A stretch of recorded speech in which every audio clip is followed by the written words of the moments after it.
तो इसलिए मैडम ने जैसा कहा, इतिहास पर रेफरेंस की हम बात नहीं करते हैं कि सिर्फ बाबा साहब ने कहा था, कहाँ कहाँ था, बगैर संदर्भ के बात करना कुछ बात बनती नहीं। चलिए, मैं बुद्ध जयंती पर मैं तलाश कर रहा था कि डॉक्टर अंबेडकर ने बुद्ध जयंती पर क्या क्या कहा था, और तलाश करते करते मुझे कुछ संदर्भ मिले, उनके भाषण मिले, और उस भाषण को ही मैं आपसे साझा करना चाहता हूं। और यही मुझे लगता है ये बेहतरीन होगा कि बुद्ध जयंती पे डॉक्टर अंबेडकर ने क्या कहा था, क्या संदेश दिया था। मैंने कई उनके राइटिंग्स को तलाशे हैं और उसमें से कई भाषण मुझे मिले, और इसलिए 5-6 भाषण बुद्ध जयंती पर मुझे मिला है, और उसी में बेसिकली वो संदेश है। इसलिए मन की बात नहीं, काम की बात करूंगा और मैसेज वही दूंगा। सबसे पहली बार जो हमारे पास रेफरेंस है कि सबसे पहली बार 2 मई 1950 को दिल्ली में बड़े धूमधाम से बुद्ध जयंती मनाई गई थी। 1950 2 मई और 2494वीं जयंती थी। इसमें तकरीबन 20,000 लोग शामिल हुए थे, कई विदेशी लोग भी थे। लेकिन डॉक्टर अंबेडकर ने कहा कि मैं आज हिंदी में भाषण दूंगा, और उन्होंने हिंदी में भाषण दी। उस भाषण के जो सारांश, चूंकि बुद्ध जयंती एक कार्यक्रम है और 3 दिन का विशाल ये कार्यक्रम है, इसलिए वो मौलिक संदेश जाना जरूरी है। और इसके पहले उस संदेश में बोलूं, एक बात और मैं आपके सामने जरूर रख देना चाहता हूं। आज दिन भर कई साथियों से बातचीत चल रही थी कि ज्ञानवापी मस्जिद में मंदिर तलाश किया जा रहा है, लेकिन सिरपुर में, पूरे छत्तीसगढ़ में, पूरे भारतवर्ष में कितने बौद्ध मंदिरों को, बौद्ध टेम्पल, बौद्ध विहारों को कब्जा कर लिया गया है, उसकी वापसी का आंदोलन नहीं चलाया जा रहा है, वहां कोई सर्वे नहीं हो रहा है। सिरपुर में ही जाकर देखिए तो साफ दिखेगा आपको कि सब बुद्धिस्ट मॉन्क है, बुद्धिस्ट टेम्पल है, और उसमें टीका चंदन लगाकर उसको जो है कैप्चर करने की कोशिश की गई। बिहार जाइए, बोध गया जाइए, वहां भी मिलेगा। दक्षिण में जाइए, वहां भारत में कहीं आप चले जाइए, अगर गौर से आप पड़ताल करेंगे, उनके दीवारों को देखेंगे, शिलालेखों को देखेंगे, तो वो सब बौद्ध टेम्पल, बौद्ध विहार हैं जिसको जबरन कब्जा कर लिया गया है। और हमारे साथियों को और जितने हमारे आदरणीय भंते भिक्षु हैं, उनकी तरफ से अपने मंदिरों को घर वापसी का आंदोलन चलाना चाहिए था, लेकिन शायद अभी कोई सुगाट नहीं है, और बगैर मांगे हुए अधिकार तो मिलते नहीं है। तो घर वापसी का आंदोलन, छत्तीसगढ़ मूलतः बहुजनों का प्रदेश है, और आपके सारे सांस्कृतिक जो प्रतीक है उस पर एक तरह से कब्जा कर लिया गया है। तो सारे धरोहर आपके, इसे घर वापसी का आंदोलन नहीं चल रहा है। और इस जयंती पर यही सबसे महत्वपूर्ण बात मैं आपको कहने वाला हूं कि कोई विचार अपने आप फैलता नहीं, अपने आप फैल के किसी घर में नहीं आता। आजकल मोबाइल है, टेलीविजन है, इसके थ्रू भी फैलाए जा रहे हैं। विचार को फैलाना पड़ता है। कोई धर्म अपने आप नहीं फैलता, परिवर्तन अपने आप नहीं होता, सब कुछ करना पड़ता है, और इसके लिए मानवीय प्रयास लगते हैं, ह्यूमन एफर्ट्स लगते हैं। तो बुद्ध के विचारों का घर घर में प्रचार प्रसार कैसे होगा? अपने आप हो जाएगा। मैं यहाँ आकर भाषण दे दूं और बुद्धा ट्रैवल कर जाएंगे घर घर में, ये संभव नहीं है। उसको घर घर में ले जाना पड़ता है, और ले जाने की जिम्मेदारी भी कुछ लोगों की जिम्मेदारी है कि वो ले जाएं। तो इसलिए कई लेवल पे, कई मोर्चों पर एक साथ काम करना पड़ेगा, और घर घर जाके बुद्ध के विचारों का प्रचार प्रसार करना पड़ेगा, और जो अपने ऐतिहासिक धरोहर है उनके घर वापसी का आंदोलन भी चलाना पड़ेगा। बहरहाल मैं डॉक्टर अंबेडकर के भाषण पे जाता हूं। कि उस दिन उनका जन्मदिन भी मनाया जा रहा था। कहते हैं कि कुछ युवाओं ने मेरे जन्मदिन पर मुझे बुलाया, लेकिन मैंने मना कर दिया, क्योंकि मैं अपना जन्मदिन नहीं मनाना चाहता, नहीं मनाता। जन्मदिन अगर मनाना है तो बुद्ध की का जन्मदिन मनाओ। और यहाँ पे भाषण बहुत महत्वपूर्ण है। कहते हैं कि राम और कृष्ण की जयंती तो सब लोग मनाते हैं, लेकिन बुद्ध जयंती लोग नहीं मनाते। और उस कार्यक्रम में कह रहे हैं कि आप भगवान बुद्ध की जयंती समारोह में मुश्किल से 100 लोग इकट्ठा होते हैं। 1950 में कह रहे हैं मुश्किल से 100 लोग इकट्ठा होते हैं, लेकिन राम कृष्ण जयंती होती है, उसमें हजारों हजार की संख्या में लोग जाते हैं। और यहाँ पे सवाल खड़े करते हैं कि क्या राम और कृष्ण वाकई भगवान हैं? उनके पूरे चरित्र की समीक्षा है इस भाषण में, पूरे डिटेल्स में नहीं जाऊंगा। और उसके बाद कहते हैं कि इन कसौटियों पे भगवान किसको बोले? तो जो कसौटियां हैं, उच्च विचार और सिद्धांत और व्यवहार में फर्क नहीं होना चाहिए। वो कसौटियां हैं, कहते हैं भगवान बुद्ध ही भगवान। और कि अभी हिंदू धर्म की तरह बौद्ध धर्म का प्रचार भारत में नहीं हुआ है, लेकिन आजादी के बाद लोगों का रुझान बौद्ध धर्म की ओर हो रहा है। पल भर के लिए सोचिए, करीब 2500 सालों बाद यहां बुद्ध जयंती मनाई जा रही है। कि बुद्ध जयंती इतना उपेक्षित होने के बाद तो कैसे पतन हुआ है बुद्धिज्म का, वो भी पूरा भाषण में आपको हर साल के भाषण नहीं मिलेगा। और कहते हैं कि सबसे महत्वपूर्ण री इन्वेंट करने के लिए, बौद्ध धर्म के पुनरुद्धार के लिए जो सबसे महत्वपूर्ण काम उस समय वो जो मेंशन कर रहे हैं, ये आजादी के बाद का समय 1950। कहते हैं कि आजादी के बाद जिसे हम अपना कह सके, ऐसे दर्शन की हमें जरूरत होगी, ऐसे फिलॉसफी की जरूरत। हिंदू संस्कृति में हमने खूब ढूंढा, लेकिन उसमें हमें कुछ नहीं मिला। केवल बौद्ध धर्म में ही सच्चे ज्ञान की किरण दिखाई देती है। और बौद्ध धर्म के कारण ही हम दुनिया में कह सकेंगे कि भारत देश महान है। हमारे राष्ट्र ध्वज पर बुद्ध का चक्र है।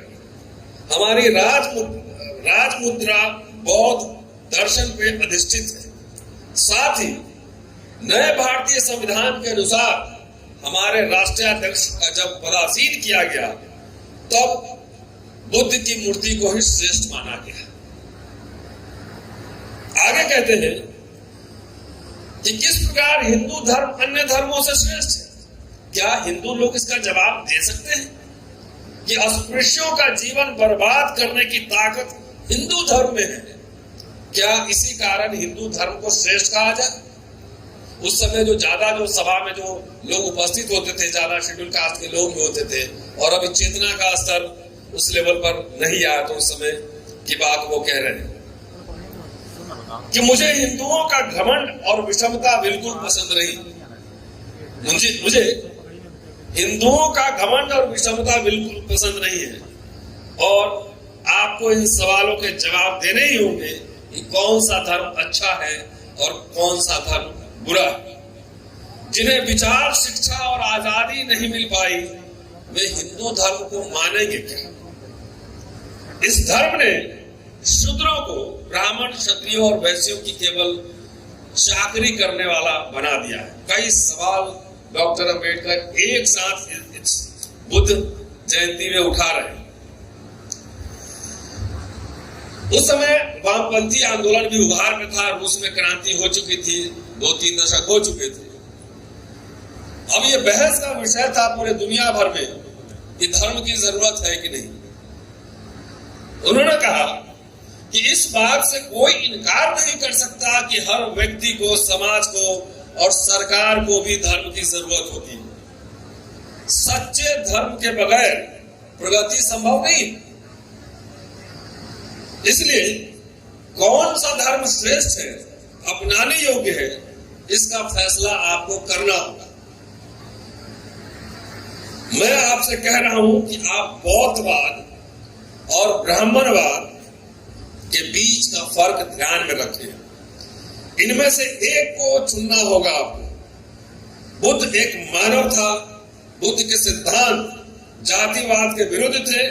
बुद्ध आम लोगों के बीच रहा और मानवीय दृष्टिकोण से लोगों के दुख दूर करने की उन्होंने कोशिश की। इसलिए आज से कौन सा धर्म ठीक रहेगा, इस बारे में आपको फैसला करना होगा। इस बात की निश्चित रूप से आपको आजादी है। न बुद्धा और न डॉक्टर अम्बेडकर ने किसी पे कोई बात थोपी। 1950 की बात है। मैं सिर्फ सारांश, हर भाषण का सारांश आपको दूंगा, एक एक दो पैराग्राफ। अब दिल्ली में ही 19, 20, 21 मई 1951 को बुद्ध जयंती फिर मनाई जा रही।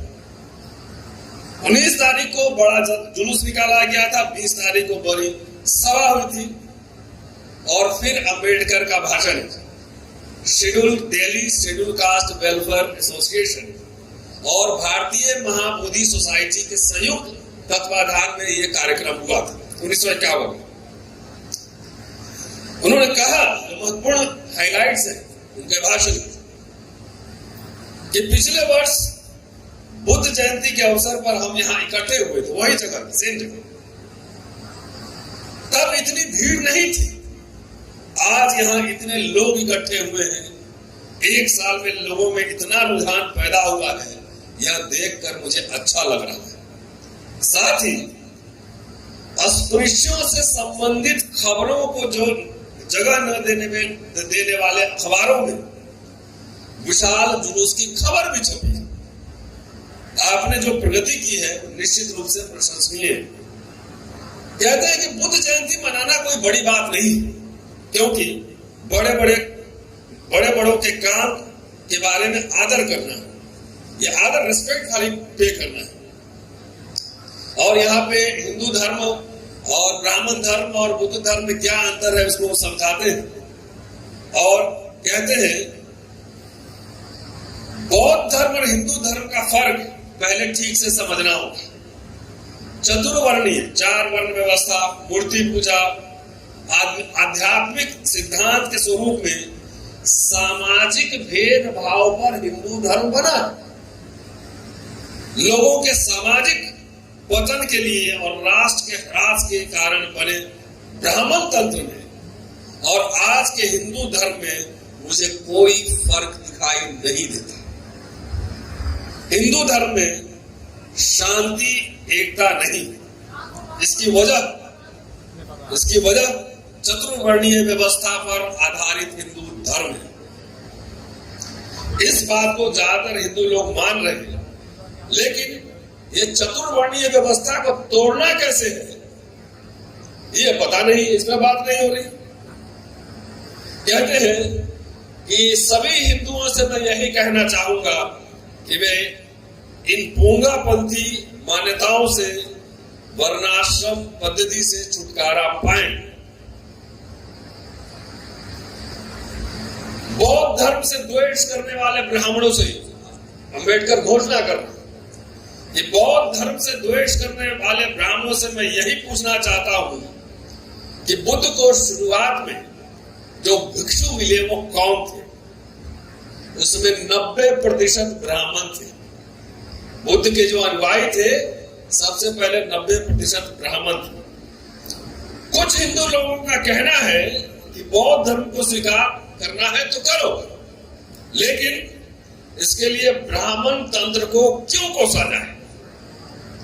तो कहते हैं इसका सीधा सा उत्तर कि वर्णाश्रम धर्म पर आधारित वर्णाश्रम तंत्र, ब्राह्मण तंत्र पर, हिंदू धर्म पर प्रहार किए बगैर, उसका स्वरूप खोलकर बताए बगैर बौद्ध धर्म का प्रचार संभव नहीं।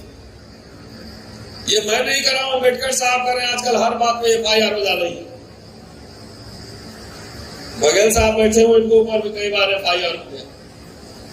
मैं नहीं कह रहा हूं, वो अम्बेडकर कर रहे हैं। भारत सरकार ने किताब छापा है, मैंने नहीं छापा है। हम तो उनका काम आसान कर रहे हैं कि वही पढ़ने पढ़ के उनके विचारों को आप तक पहुंचा रहे हैं।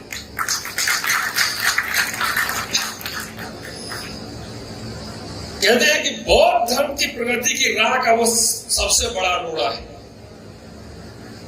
ब्राह्मण धर्म। साफ पानी और गंदे पानी के प्रवाहों को अगर इकट्ठा बने रहने दिया गया तो साफ पानी गंदा हो जाएगा। इसी प्रकार बौद्ध धर्म के सभी सही सिद्धांतों के साथ हिंदू धर्म के गंदे पानी को बहने नहीं देना चाहिए।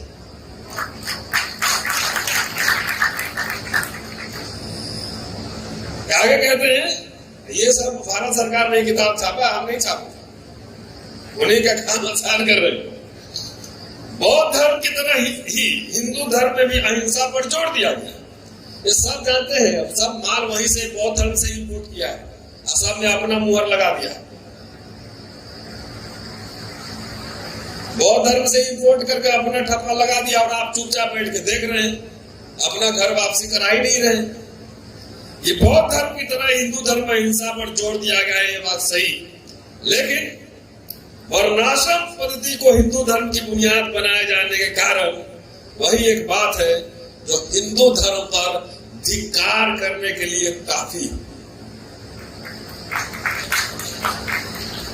आज हिंदू धर्म में जहां देखो ढोंग है। ब्राह्मण लोग मंदिरों में इसलिए रहते हैं क्योंकि वहां ऐशो आराम की जिंदगी व्यतीत करने का मौका मिलता है, न कि इसलिए कि वहां रहकर वे भगवान की भक्ति कर पाते हैं।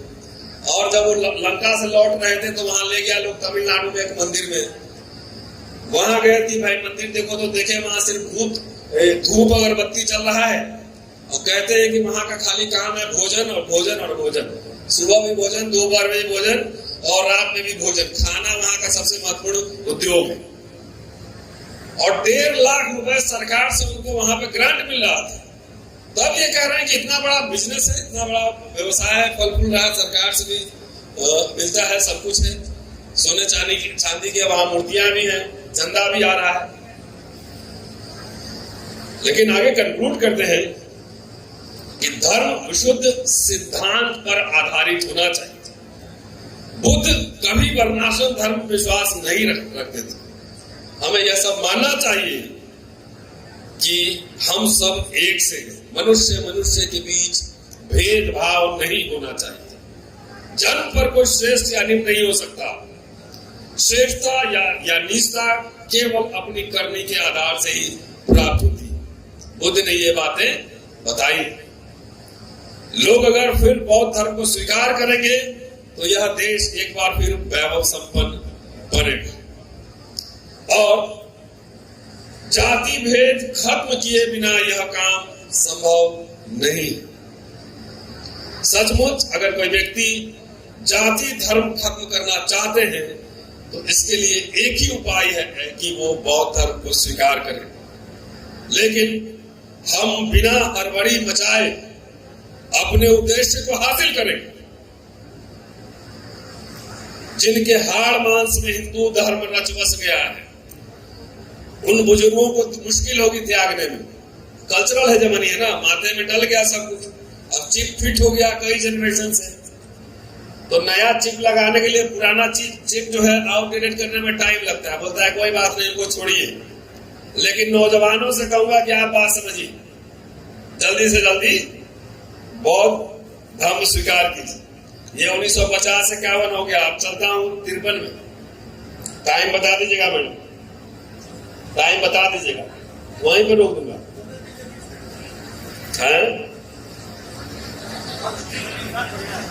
चलिए अब चल रहे हैं बॉम्बे। 27 मई 1953 का भाषण। और इस खास बात है, यहाँ कांग्रेस की सरकार है।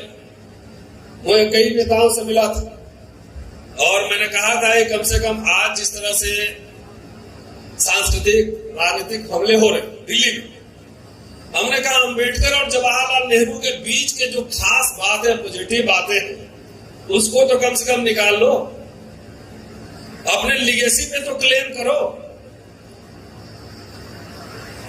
इस भाषण की खास बात यह है कि जवाहरलाल नेहरू ने पहली बार 1953 में बुद्ध जयंती की आधिकारिक छुट्टी घोषित की और डॉक्टर अंबेडकर ने धन्यवाद दिया था इसके लिए। उन्होंने लिखा है कि मैं इसकी मांग 1942 से ही कर रहा था सरकार से, और उस समय थे गृह मंत्री मैक्सवेल। उन्होंने कहा सेकेंड वर्ल्ड वॉर की वजह से यह छुट्टी घोषित नहीं हो पाई, लेकिन जवाहरलाल नेहरू ने 1953 में छुट्टी की घोषणा की। तो ये खास बात है, इतिहास के पन्नों को तलाशना चाहिए। और लिख रहे हैं कि जवाहरलाल नेहरू के मन में बुद्ध के बारे में बहुत आदर है। आज तक कांग्रेसी लोग अंबेडकर को जो है अपना शत्रु ही मान रहे हैं।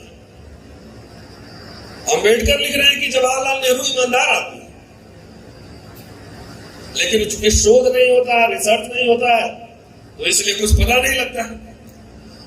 चलिए इस भाषण के कुछ हाइलाइट्स देता हूं कि बुद्ध का नाम लेते ही कुछ हिंदू लोगों को डर लगता है, जैसे उनके ऊपर कोई बम फेंक रहा है, लेकिन इस बार वो डरना नहीं चाहिए। उनमें से कई लोगों को ज्ञान प्राप्ति हुई है और वे बुद्ध का सम्मान कर रहे हैं। मैं कोई भविष्यवक्ता नहीं हूं, आगे क्या होगा मैं नहीं बता सकता, लेकिन एक बात निश्चित तौर पर कह सकता हूं कि बुद्ध का धर्म इस पृथ्वी पर फिर से अवतरित होगा। आज मैं नहीं बता सकता कि वह किस मार्ग से आएगा। ये जिम्मेदारी हम लोग की थी ना। 70 साल में हम लोग क्या क्या किया, अपनी भी समीक्षा करना जरूरी है। और इसलिए ये आधिकारिक रूप से ये बात कह रहा हूं कि 1954 में बर्मा में गए थे, 4 दिसंबर 1954 का भाषण, और दो ज्ञापन के 2 पाठ। वहां जाके देखिए उन्होंने बुद्धिस्ट मॉन्क को क्या क्या करना चाहिए और बौद्ध धर्म के प्रचार प्रसार के लिए क्या करना चाहिए, सारी रूपरेखा उन्होंने बना के दी थी। उन्होंने कहा था कि भारत में बौद्ध के वापसी के लिए किसी वीजा और पासपोर्ट की जरूरत नहीं, कोई वीजा और पासपोर्ट नहीं चाहिए। कहते हैं इस भाषण में 53 में कि मैं बौद्ध धर्म का उपासक हूं। मैंने केवल बोध नहीं लिया और न ही केवल बोलता रहा, मैं प्रत्यक्ष यह काम कर कर दिखाऊंगा।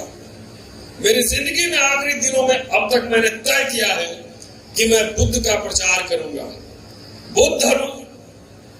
बुद्ध धर्म प्रचार की खेती मैं करूंगा और देखूंगा कि उसमें कौन कौन सी फसल उगती है। कहते हैं, बहुत सारी बात कहते हैं, आप सब जानते हैं, रिपीट नहीं करूंगा, कि बुद्ध जैसा विचारक अब तक दुनिया में नहीं हुआ।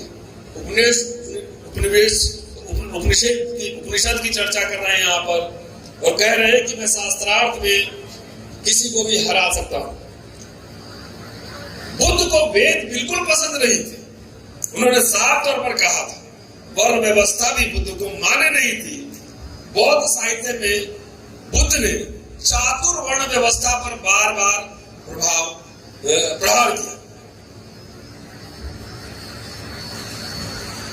मैं ब्राह्मणों से द्वेष नहीं करता, डॉक्टर अंबेडकर कहे, मैं ब्राह्मणों से द्वेष नहीं करता, लेकिन भ्रष्ट ब्राह्मण भी तीनों लोगों में श्रेष्ठ होता है, यह मैं नहीं मानता। ये भ्रष्ट ब्राह्मण कहते हैं ना कि भ्रष्ट भी है तभी तीनों लोग में श्रेष्ठ है, उसको मैं नहीं मानता। जातिवाद की जड़ें हमेशा के लिए उखाड़ फेंकने के लिए हमें हिंदू धर्म का त्याग करना जरूरी है। जो लोग आराम से जी रहे हैं वे शायद नहीं जानते कि उनके नीचे क्या सड़ रहा है। जातिवाद की समाज रचना को उखाड़ फेंकना हो तो हमें बौद्ध धर्म की सीख पर अमल करना ही होगा। मैं अपना प्रचार केवल आप तक सीमित नहीं रखूंगा, पूरे हिंदू धर्म को इस क्षेत्र में लाने की कोशिश करूंगा। कहां तक सफलता मिलती है यह देखना है। मानवता की रक्षा के लिए भारत ही क्या, पूरी दुनिया को आखिर इसी धर्म की ओर देखना होगा। इसलिए बौद्ध धर्म की बाइबल मैंने लिखी और जल्द प्रकाशित करूंगा। मेरा पूरा पूरा विश्वास है कि बुद्ध का धम्म ही विश्व को विनाश से बचा सकता है। आज देखिए लंका की हालत देखिए, और कई देशों का एग्जाम्पल दे सकता है कि बुद्ध ही जो है विनाश से बचा सकता है और समूचे जीवित प्राणियों का कल्याण कर सकता है। बुद्ध का एक विहार में मुंबई में बनाने वाला हूं। बुद्ध को पुनर्जीवित करने के लिए आइए हम सब मिलकर इस मंगल अवसर पर प्रतिज्ञा करें। लगता है मेरा समय हो गया। शुक्रिया, थैंक यू। 3 भाषण मैंने आपको सुना दी। अगली प्रोग्राम ना हो तो 3 और